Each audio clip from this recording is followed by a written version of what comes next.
Ethanol टाकायला पाहिजे petrol मध्ये का नाही?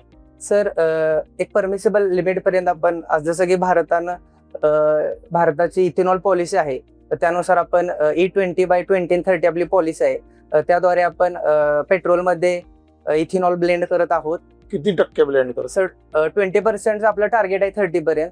आतापर्यंत सर आपण 18% केलेलं आहे सर. असं काय म्हणजे आता टाकून देऊया, 20% टाकून देऊया, काय प्रॉब्लेम आहे? आता म्हणजे 2030ची वाट कशाला बघायची? 5 वर्ष अजून आहे, तर आताच टाकून देऊयात ना 20% इथेनॉल. काय प्रॉब्लेम आहे? Yes sir, I am agree with you.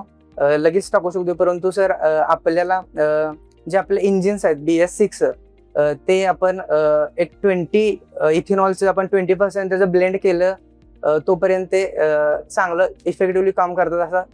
त्यामुळे मला वाटतंय की आता जे तुम्ही BS6 म्हणालात, येस सर, ते काय आहे?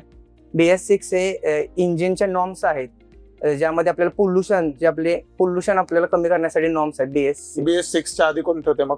सर BS5 नव्हता, BS4 वरून आपण डायरेक्टली BS6 कडे का बरं नव्हता BS5? सर हे स्टँडर्ड्स आहेत, यामध्ये आपण पोल्युशन कमी करण्यासाठी वेगवेगळ्या कॅटलायझर्स किंवा सिस्टम्स आपण इनकॉर्पोरेट करत असतो आपल्या इंजिन्समध्ये. मग आपण डायरेक्ट चांगल्या म्हणजे BS मध्ये B आणि S काय आहे? भारत स्टेज 6. याचा अर्थ आपण फक्त भारतातच असे स्टँडर्ड्स आहेत का जगात पण असे स्टँडर्ड्स आहेत? सर असं युरोपमध्ये पण आहेत, युरो स्टँडर्ड्स म्हणजे प्रत्येक रिजन्स मध्ये आहेत त्यांचे. तसंच आपल्यासाठी आपण भारत 6 असं आपलं आहे BS6. ह्याचा ऑटोमोबाईल इंडस्ट्रीवरती काय परिणाम? सर ज्यावेळेस असं एखादं नवीन नॉर्म्स येतो, त्या प्रोडक्शन मध्ये पण आपल्याला त्या डिझाईन मध्ये बदल करावा लागत असतो आपल्याला इंजिन मध्ये. त्यामुळे आपल्या इंडस्ट्रीला पण नवीन टेक्नॉलॉजी अडॉप्ट करावी लागते.